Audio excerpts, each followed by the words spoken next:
Apakah kriteria sudah diperbolehkan untuk menikah 2, 3 atau 4? Dan apa hukumnya menikah siri? Siapa yang nanya ini? Saya ulang sekali lagi ya, Bapak-bapak. Apa kriteria sudah diperbolehkan untuk menikah 2, 3 atau 4? Dan apa hukumnya menikah siri? قل هل يستوي الذين يعلمون والذين لا يعلمون. Assalamualaikum. Mengenai penetapan manusia dan jin, sebagian masuk surga dan sebagian masuk neraka oleh Allah, apakah merupakan kewenangan Allah atau maha pengetahuannya Allah, bahwa Allah sudah tahu bahwa si fulan bakal masuk neraka atau surga? Jawabannya ya, Allah maha tahu bahwasanya si fulan itu bakalan masuk neraka. Tapi ingat, ketika sahabat tadi berkata, ya Rasulullah, kalau begitu kita tidak usah beramal. Apa kata Nabi SAW? Tidak, kita beramal, Allah akan melihat amalan kita. Jadi sikap kita terhadap takdir ini, surga atau neraka, adalah kita beramal, beriman kepada Allah, beriman kepada Rasul, kita amalkan kitab suci itu, dan kita banyak beribadah, karena itu adalah janji Allah Subhanahu wa taala. Karena bisa saja Allah merubah takdirnya. Ya, bisa saja Allah Subhanahu wa taala merubah takdirnya. Di Indonesia, kematian sudah menjadi hal biasa, dan bahwa disinyalir dilindungi, seperti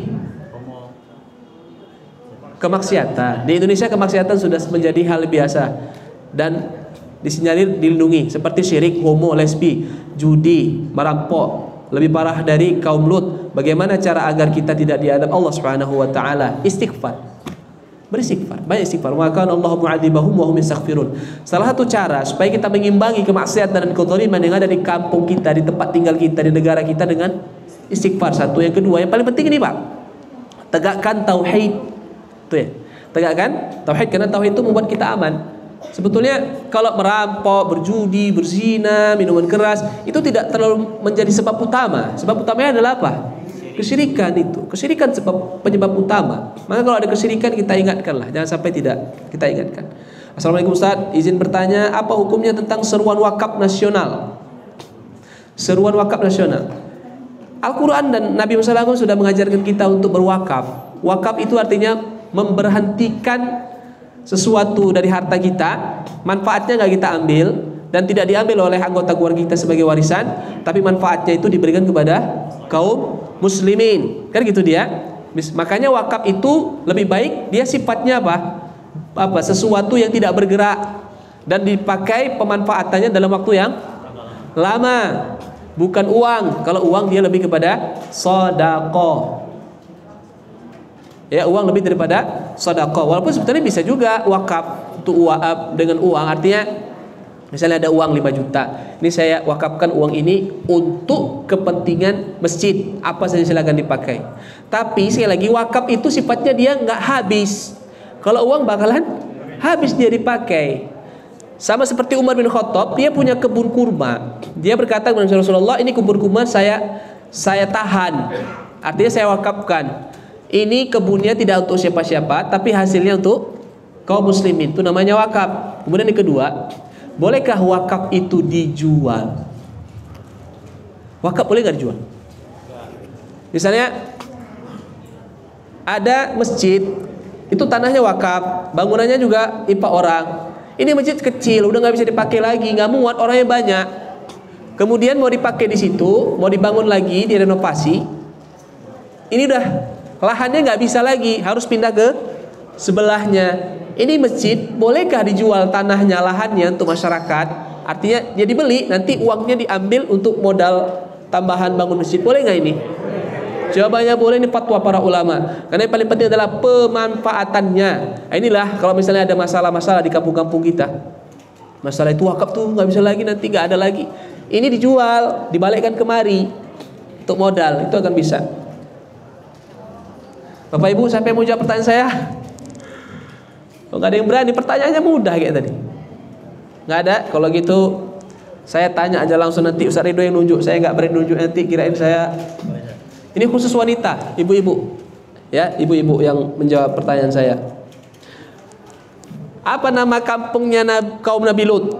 Angkat tangan. Ustaz Ridho yang nunjuk. Nggak usah ngomong-ngomong ibu. Ibu nggak usah ngomong sama siapa-siapa. Biar Ustaz Ridho yang nunjuk. Kampung Sodom, Ustaz. Ya, Sodom ya. Silakan Bu. Barakallahu fikum. Ibu-ibu nih baik kali kawannya dikasih tahu Sodom katanya. Apakah hukumnya laki-laki menyerupai wanita ngebanci? Karena ada statement kalau nggak ngonde nggak laku-laku. Dan apa hukumnya kita menggunakan jasa mereka seperti make over banci, penyanyi banci, dan bahkan menertawai atau follow akun sosial media konten yang diupload. Kan sudah saya sampaikan, kalau ada banci di rumah kita diapain? Ya dinasihati dulu lah, masa langsung diucir. Dinasihatin, diingatkan, diminta untuk berubah. Kalau enggak, maka kata Nabi SAW, usir dia dari rumahmu. Kalau dari kampungmu, usir dia dari kampungmu. Kalau diminta bertobat tidak mau. Apa hukumnya memakai jasa make up? Banci itu laki-laki atau perempuan? Laki-laki. Yang di make up perempuan itu laki-laki. Perempuan, maka haramlah melihat auratnya, memegangnya. Ini jelas haram. Banci itu terlaknat, maksiat, mungkar, fahish, sama seperti kaum Sodom ini. Karena banci, mohon maaf ya kalau bahasa saya terlalu berlebihan. Banci itu kan dijual kan duburnya, gitu kan, seperti yang sudah kita sampaikan pada tahun lalu. Tidak boleh kita subscribe, follow, like, ketawa-ketawa, tonton. Saya sampai sekarang alhamdulillah lah Allah berikan kebencian terhadap banci. Kalau suka lihat banci, istighfar banyak-banyak, minta ampun kepada Allah Ta'ala. Kalau suka nonton video-video banci, istighfar. Itu maksiat, itu dosa besar. Walaupun lucu-lucuan, kita sudah berdosa. Sudahlah data kita habis, dosa kita dapat, waktu hilang sia-sia. Apa yang bisa dibanggakan? Ya, wallahu a'lam. Gak boleh. Apa hukumnya meminjam uang di bank konvensional dengan bunga bank rendah 0,5%, dan apakah kriteria kredit syariah? Dalam semua fatwa di ormas-ormas Islam yang ada, bunga bank itu riba, udah, itu aja. Kalau syariah itu kredit syariah, mana kita bilang ya? Karena syariah ini panjang ceritanya. Intinya adalah bahwa Dewan Syariah Nasional sudah menetapkan satu kaedah sistem hukum syariah di bank bank syariah, maka atau di perbankan syariah atau di lembaga-lembaga keuangan syariah. Intinya kalau mau syariah, datang aja ke lembaga keuangan yang ada embel-embel syariahnya. Nanti kalau dikatakan Ustaz, bank syariah dengan bank konvensional itu sama aja segala macam, itu omongan orang yang tidak berilmu.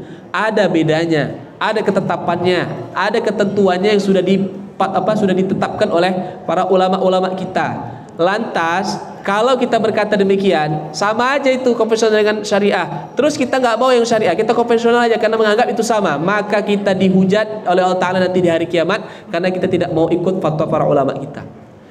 Ya, kalau ada pelanggaran syariat itu urusan mereka, yang penting kita sudah aman, kita pribadi gitu. Makanya wajib, nggak bisa tidak, wajib nyimpan uang atau nyimpan sesuatu atau yang berharga lainnya itu di bank syariah. Kalau di konvensional, kecuali untuk transaksi saja, jualan, Bapak Ibu jualan, transfer untuk transaksi itu dimudahkan, itu masih dibolehkan. Atau sekedar memindahkan saja, gaji misalnya, itu masih bisa. Tapi kalau untuk tabungan, jangan di bank konvensional. Izin tanya Ustaz, apakah kriteria sudah diperbolehkan untuk menikah 2, 3 atau 4? Dan apa hukumnya menikah siri? Siapa yang nanya ini? Saya ulangi sekali lagi ya, Bapak-bapak. Apa kriteria sudah diperbolehkan untuk menikah 2, 3 atau 4? Dan apa hukumnya menikah siri? Kriteria menikah 2, 3 atau 4 ini kriterianya adalah yang pertama mampu semuanya. Terutama mampu dalam masalah nafkah. Jangan istri pertama ada rumah, istri kedua dikontrakkan. Itu pun nanti kontrakannya nunggak 3 bulan. Nggak dia mampu. Itu namanya adil. Walaupun adil tidak harus sama. Ya, adil itu tidak harus sama. Artinya mampu dalam artian nafkah. Kemudian yang kedua adalah mampu dalam waktu. Mampunya waktu, dia bagi waktu yang benar. Kemudian ketiga adalah adil dalam masalah apa namanya? Ini. Ya, itulah dia bahasanya, ibu-ibu. Tapi jangan salah ya ibu-ibu. Allah katakan dalam Al-Qur'an, "Fankihu ma thaba", nikahilah yang toba. Toba itu yang baik-baik, yang paten-paten, yang bagus-bagus dari wanita-wanita 2, 3 atau 4. Allah nggak nyebut 1, langsung 2 sebetulnya. Tapi ya gitulah, karena kemampuan kita masing-masing kan berbeda. Apa hukumnya menikah siri? Sah. Sah nikahnya selagi ada wali dan 2 orang saksi. Tapi nikah siri ini tidak dianjurkan. Artinya kalau menikah ya diiklankan, diumumkan, disebarluaskan. Kenapa? Karena nanti kaitannya dengan warisan. Warisan anak-anak, hak-hak ahli waris dan sebagainya, itu ya. Sedikit lagi ya Bapak Ibu. Assalamualaikum. Di ujung surat 5 ayat 44, 45 dan 547 mengatakan bahwa barang siapa yang tidak menerapkan hukum Allah maka dia kafir, zalim dan fasik. Mohon penjelasannya dalam baik. Ini sudah saya jelaskan Bapak Ibu. Wa man lam yahkum bima anzalallah fa ulaika humul kafirun. Siapa yang tidak berhukum dengan hukum Allah maka dia kafir. Kan sudah sampaikan, berhukum dengan hukum Allah kalau kita mampu dan tempat kita juga memungkinkan untuk itu maka wajib. Tapi kalau negara kita kan nggak mampu kita menegakkan itu, karena kita tidak mampu, bisa kita buat? Nggak bisa, karena undang-undang negara kita bukan negara Islam. Maka ini tidak ini belum berlaku kepada kita. Tapi kita berusaha untuk itu. Intinya kemampuan kita untuk menegakkan syariat Islam, tapi kita nggak mau, baru itu dikatakan kita kafir. Atau memilih hukum Allah, memilih hukum selain Allah ketimbang hukum Allah untuk dipakai, sementara hukum Allah itu bisa kita pakai. Contoh, kalau sifatnya pribadi ini bahaya. Kan ada undang-undang pembagian warisan secara syariat, tapi dipilih secara bukan syariat saja, bagi rata saja. Maka ini bisa merujuk kepada kufur kepada Allah Subhanahu wa taala karena tidak mau memilih hukum Allah Subhanahu wa taala. Karena kan gini, ada kasus gini Pak, ya saya sebutkan ini. Ada seorang laki-laki meninggal, istrinya 1, anaknya perempuan semua 3, ya, anaknya perempuan semua 3. Jadi suami laki-laki ini meninggal, bapaknya udah nggak ada, cucu laki-laki juga tidak ada dari anak laki-laki ya, cucu laki-laki dari anak laki-laki. Karena seorang laki-laki ini kalau meninggal tidak ada bapaknya atau tidak ada anak laki-lakinya, maka ini kesempatan bagi abang dan adik atau kakaknya dapat gitu. Jadi kan anaknya perempuan semuanya. Jadi anak-anak yang perempuan ini merasa sedih, Ustaz, sedih kali rasanya, harta bapak kami harus dibagikan kepada abang atau adiknya gitu loh. Jadi suaminya kan pada bapaknya itu kan ada kakak, ada abang, ada adik, itu dapat. Padahal kalau ada anak laki-laki nggak dapat, atau ada bapak nggak dapat. Gitu dia. Jadi dia merasa seandainya enggak lah, kami nggak mau lah, udahlah bagi rata aja. Ini baru bisa mengarah kepada kekufuran. Kalau dia tahu dan sudah diingatkan tapi dia nggak mau. Tapi kalau skala bernegara, ada yang berzina kita rajam, bisa? Nggak bisa. Maka kita tidak masuk dalam kategori kufur karena tidak menegakkan hukum Islam karena tidak mampu. Gitu ya? Karena tidak mampu. Pertanyaan ketiga, satu lagi nih Bapak Ibu. Apa ini? Yang malas sholat tahajud. Ini tuntunan sholat tahajud. Ini semuanya lah, atau bapak-bapak ya. Ustaz Ridho tengok, saya nggak berani nengoknya. Bacakan kalimat yang menjadi harta karun di surga. Kalimat yang menjadi harta karun di surga. Tunjuk Ustaz Ridho. Ustaz Ridho yang nunjuk, saya nggak tahu. Kasih. Ya la haula wala quwata illa billah. Barakallahu fikum. Ini pertanyaan terakhir ya. Sudah 3 buku dibagikan? Ya. Assalamualaikum Ustaz, bolehkah membaca surat saat sholat? Misal rakaat pertama surat Al-Ikhlas, rakaat kedua surat Ad-Duha.